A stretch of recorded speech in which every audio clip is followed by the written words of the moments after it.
It's Tuesday, December 18th, and I'm your host, Paula Hersey. On today's show, we welcome the Chief of Police to the studio for his weekly chat, learn more about our award-winning finance department and the 5-year financial forecast tool, and we talk to Director of Golf about winter play.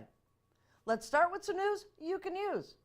For the 18th year in a row, the town of Barnstable has received the Government Finance Officers Association Distinguished Budget Presentation Award. The award represents a significant achievement by the town. It reflects the commitment of the staff to meeting the highest principles of government budgeting. In order to receive the budget award, the entity had to satisfy nationally recognized guidelines for effective budget presentation. These guidelines are designed to assess how well an entity's budget serves as a policy document, a financial plan, an operations guide, and a communication device. Every holiday season, hundreds of lives are lost to drunk drivers. Nationally, over the past 5 years, an average of 300 people died in drunk driving crashes the week between Christmas and New Year. Alcohol-impaired fatalities make up more than a quarter of all crashes. Barnstable Police Chief Sonnabend plans ahead, don't drink and drive. Let's not ruin the holiday by driving drunk. With me today, Chief Sonnabend, we're talking holiday safety. Well, I know I'm not going to ruin it. Are you going to ruin it? I'm not going to ruin it. All right. Well, then the holiday should be safe. The holiday should be safe. But this is a really big topic. And, you know, some of the stats when I first started to think of, to talk about this issue, most of the accidents, drunk driving accidents, happen in the month of December. Well, a lot of them do. Out of all the accidents that happen in the month of December, about a quarter of them nationwide tend to be drunk driving related. And, you know, it's a lot of people don't. You know, this time of year, a lot of people who wouldn't normally be driving drunk get kind of caught unawares this time of year because they go to holiday parties, they're going to different places, and they may have a drink at one place and another one at another place, and throughout the course of the afternoon have more drinks than they realize. They're not eating enough, and then pretty soon they're driving buzzed or driving drunk, and it sneaks up on them. So a lot of these people isn't, they're not doing it intentionally, but the basic rule is if you're going to be drinking, especially if you're going to all these different parties, just don't drive. You know, you have a multitude of options. You get taxi services in town. You have Lyft, you have Uber, and if you're really stuck for something, you can give us a call. We'll help you out. But plan ahead. Right. Just don't drink and drive. It's that easy. Right. And our conversation before the interview here, too, is that people don't realize that they're having different types of alcohol. They may know their limits for having a beer or a glass of wine, but you said the mystery punch. The mystery punch, Uncle Bob's mystery punch. Because, like I said, people go to these different parties, and you're right, a lot of people understand, hey, I can have a beer, I'll be here for a couple hours, I'm not going to, I'll have one, and that'll be it, and I'll be good by the time I'm leaving. Or I'll have a glass of wine, or whatever it might be. People understand, and they allot their time properly. But when you start going to some of these parties, and you start drinking some of these punches or eggnogs and things that are prepared by other people, you're not really aware of how much alcohol or what kind of alcohol is in there. It really has no difference as to what kind it is, but how much is actually in there. So you don't know. You think you're safe because you had one glass of eggnog, but that may have contained 2 or 3 shots or drinks actually in that one drink. So now your measurement is off. So you have 1 or 2, you've actually had 4 or 5. Right. So that's where a lot of people get caught too. So really, just if you're going to drink at all, just be aware. Ask your host, hey, what's in this? Is it non-alcoholic? Does it have alcohol in it? And if you're going to drink any alcohol, just play the safe bet and make arrangements ahead of time or have a designated driver. Right. I know that every New Year's Eve, I believe it's Town Taxi, always has a program out there. Uber and Lyft have programs as well, so you can schedule in advance. Yep. So a lot of folks out there, heading out onto the roads now, this is just, alcohol notwithstanding, this is a stressful time for folks. And, everybody's in a rush. The parking lot road rage in the mall is... So less tolerant. Less tolerant. You're right. Everybody's under stress, trying to get that last-minute shopping done and running around, and the roads are jammed. People are going slow, and sometimes around this time of year, the road conditions aren't that great, so people are driving slower. People get frustrated. Tempers run short, and again, people have been having maybe a little bit to drink, running around. So just take your time, be nice. You'll get there. Plan ahead. You know, if you know you got to go plan, if you got to go into town, and there's going to be a lot of people at the mall. There's going to be a lot of people in the stores, especially as we get closer to Christmas. Yeah. Take the time to allot a little bit of extra time in your travels, and just be a little more tolerant of everybody else. Be nice. As the chief says always, be nice. Excellent. Absolutely. Thank you so much. Hey, have a great day. Merry Christmas. Merry Christmas to you. The award-winning finance team at the town of Barnstable uses a multitude of tools to keep the town on a sound financial track. One of those is the 5-year forecast. Finance Director Mark Milne takes us on a deep dive into trends, math, and the municipal budget.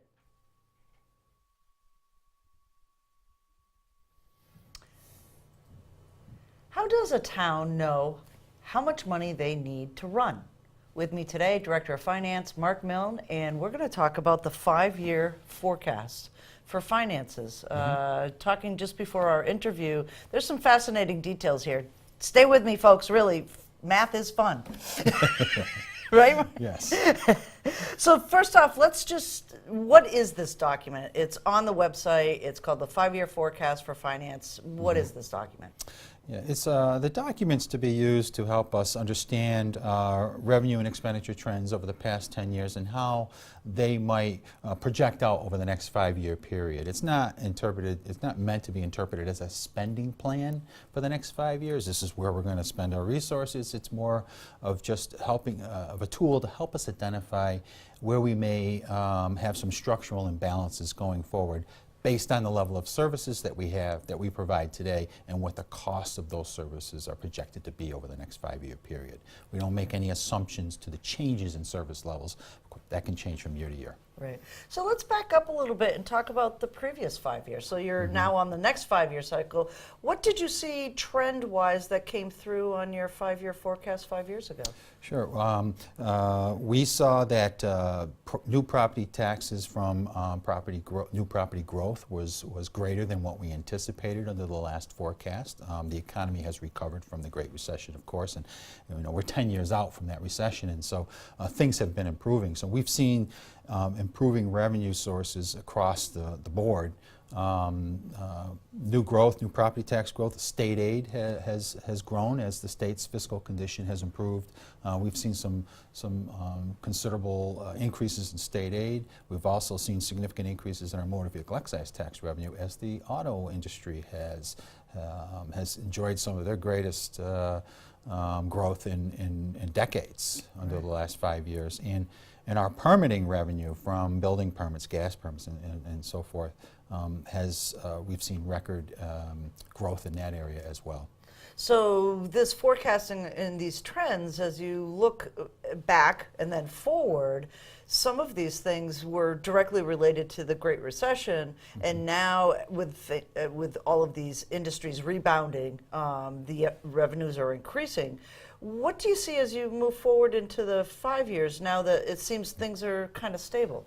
Yes, I don't anticipate that we'll be able to replicate what's happened over the past 5 years, because I think we're at a point now where I think we can maintain what we've seen as far as growth, but to duplicate that growth over the next 5 years period would be a very significant challenge, I think.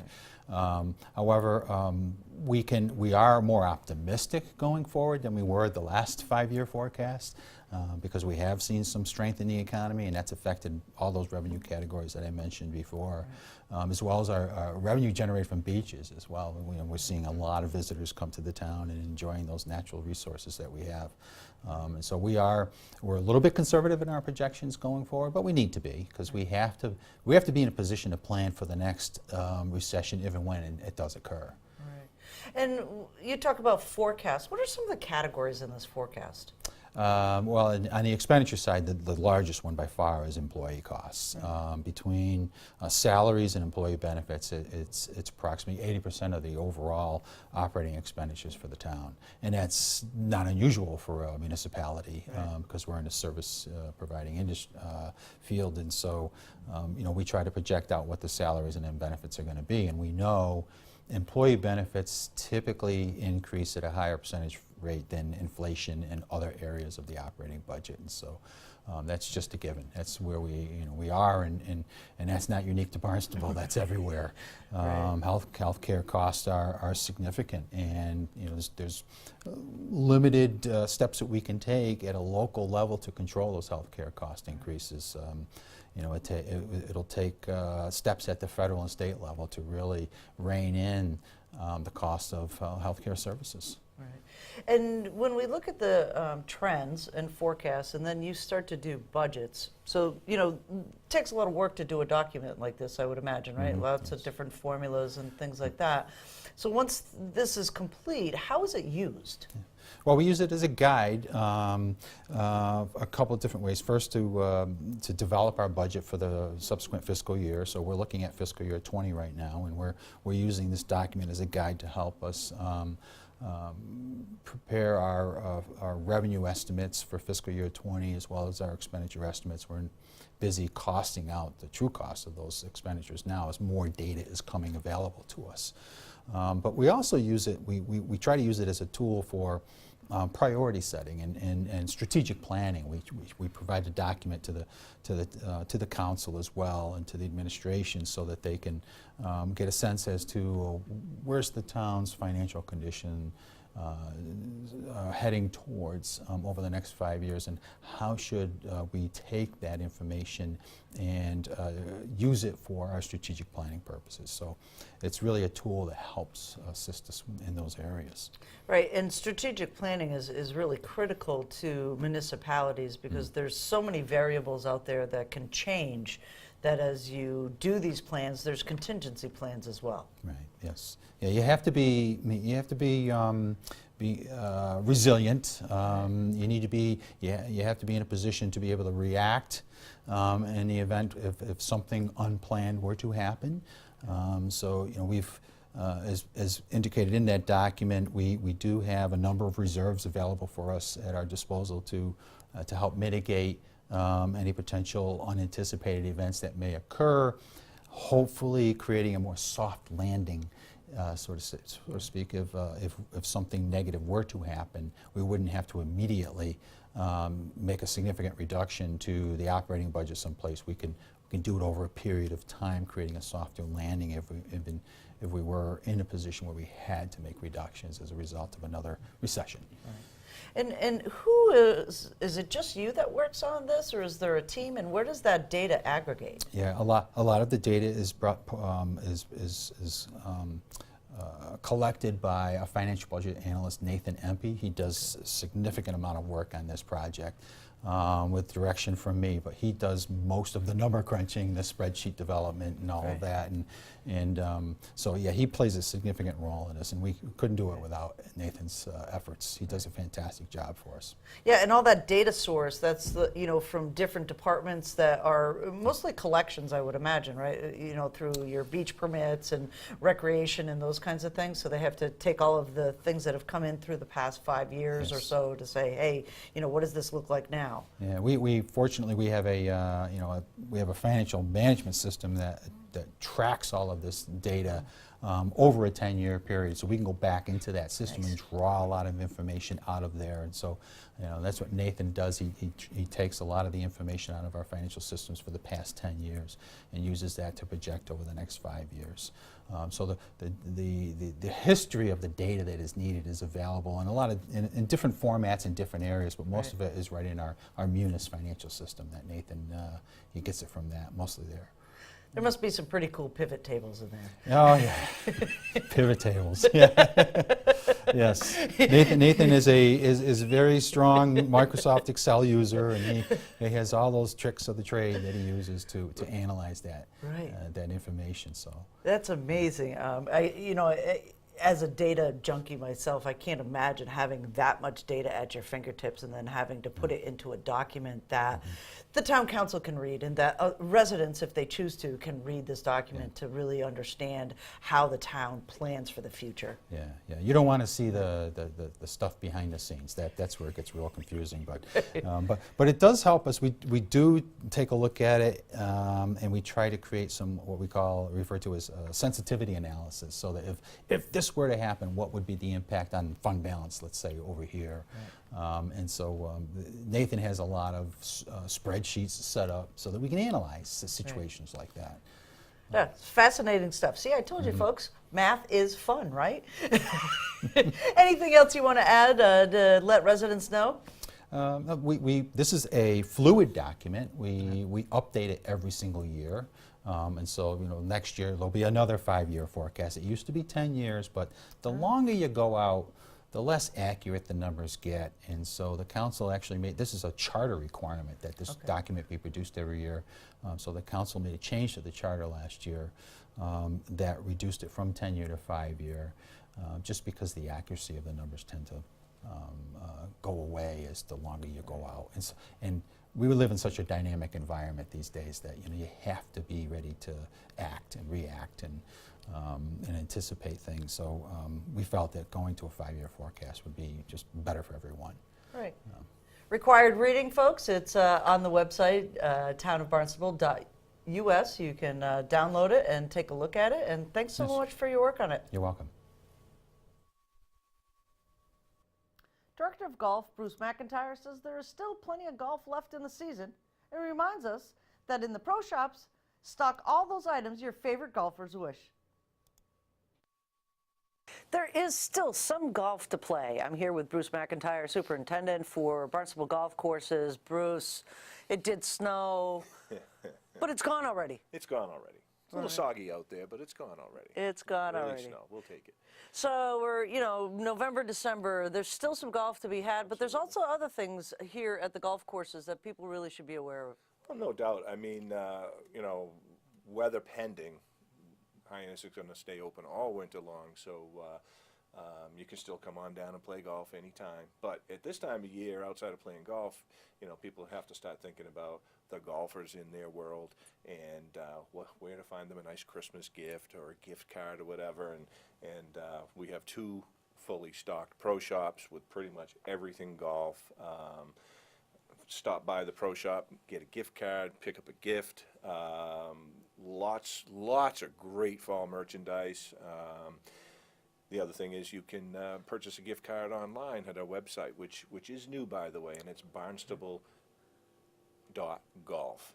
Barnstable.golf. Barnstable.golf. I did take a look at it. Yeah, it's really nice. You get your tee times. You can get your tee times quick, there. It's easy. It's still a work in progress. We weren't going to unveil it until the beginning of the year, but I won't go into all those fun reasons why we had to do it, but nevertheless, it's going to be a real good thing. So, yeah, you can call the golf shops. We're open from 7 to 4:30, 7 days a week at this point. The only days that the golf course would be closed is Christmas Day. Believe it or not, we actually have a couple of staff members that come in Thanksgiving morning for people that want to get out and play a quick 9 before they go sit down with their family for the rest of the day. So we're open, we're here.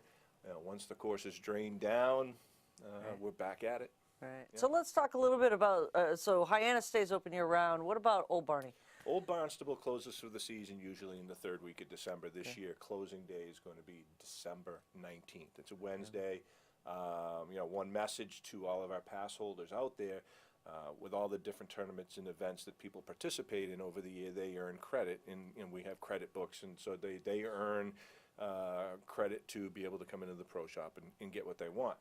But credit books have to be used by December 31st, so we urge people, we've got a lot of money in there on credit, to come on in, use up your credit, purchase some gifts, and maybe get that pair of shoes or the rain gear you were looking for with the money you made this year. So,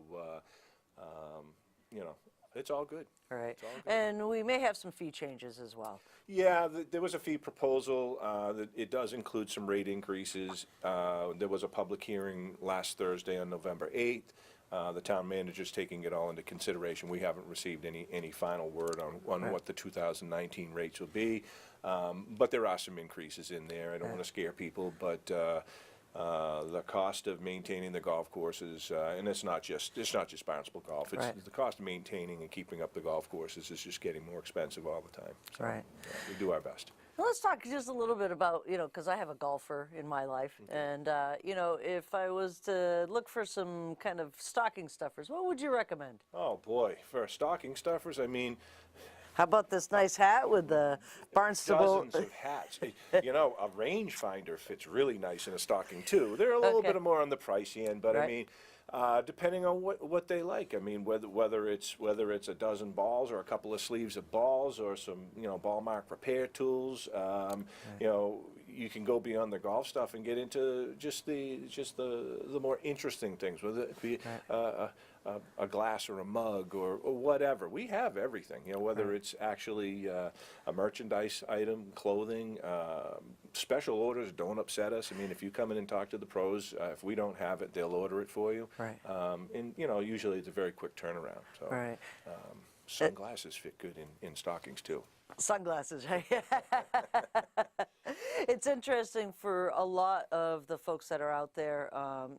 We talk every year about this, but memberships are really, just break down a few of those memberships that are available in case, you got some of those folks that are like, Absolutely. I love them dearly. As soon as the rates and fees are approved, obviously, we'll have all of the new ones out there, Right. but there are several categories. Obviously, we have resident categories and non-resident categories. We have resident adult, we have a second family member, which is a slight discount, so a husband-wife type of a deal. We have a super senior adult, we have a young adult, which is under 30, we have a student adult, which is 22 and under, and we have junior golfers, which is from 12 through the point in time that they're off to college. Rates and fees change. Obviously, the prices are very different. Non-resident categories are pretty much the same across the board. So, depending on your age and depending on how much golf you play, you can find yourself a good deal across the board in any one of those categories. On the other hand, as a resident of the town of Barnstable who's not an annual pass holder, for the rest of the year, actually till next, I want to say, probably March 1st or so, it's $25 to play here at Hyannis. And it's $25 for the resident, it's $35 for the public, and at Old Barnstable right now, it's $40 for the public and the same $25 for the residents until closing. So, and at that point, golf isn't that expensive. So for $25, if you're a resident and you're not a pass holder, you can still come down and play golf. Right. And I just want to mention, I noticed that a lot of folks on the golf committee are grandfathers, and they love that junior membership because it gives them time with the kids. It's a great bargain. We don't have restrictions on when the juniors can play as much as some of the other facilities. So to be able to have 2 golf courses, playing almost as much as you'd like for $130 a year for a junior golfer is a bargain. Yeah. Fantastic. If we wanted to compare that to a week of summer camp or volleyball school or sailing or something like that, $130 is a pretty darn good deal. Great deal. We certainly want to make sure we keep the juniors coming in. All right. Anything else you want to add for folks? Hopefully we have a decent winter this year. Last year we had a lot of snow, a lot of rain, and a lot of storms. Let's all cross our fingers, hope we get some decent weather. Mother Nature's kind to us, and as bad as it gets over the winter, winters are short here. Spring is right around the corner, and just wish everybody happy holiday season. If you haven't played golf in a while, it's never too late to start. Excellent. Thanks so much, Bruce. Thank you very much. The community calendar. Nobody wants the flu for Christmas. The town of Barnstable has added another influenza vaccination clinic on Thursday, December 20th from 3 to 5 p.m. It's at the Hyannis Youth and Community Center, 141 Bassett Lane, Hyannis. Head straight into the front lobby and roll up your sleeve. The fee is $3 and it's relatively painless. Here is a look at the upcoming meetings for boards, commissions, and committees.